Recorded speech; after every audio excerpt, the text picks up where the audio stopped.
దేవుడు వెలుగై ఉన్నాడు. ఆయన యందు చీకటి ఎంత మాత్రమును లేదు.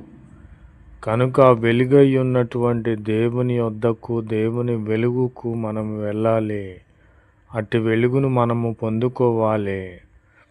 చీకటి ఆయనలో లేదు గనుక చీకటి పాపపు సంబంధులమైన మనము అట్టి చీకటిని ఏమాత్రము కూడా అనుసరించక దేవుని వెలుగును పొందుకొని ఆయనను అనుసరించాలని ప్రభువు పేరిట మనవి చేయుచున్నాను.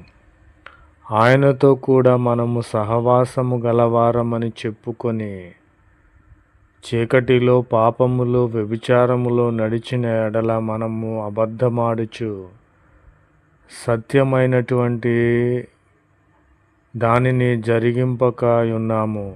కాబట్టి మనము చీకటి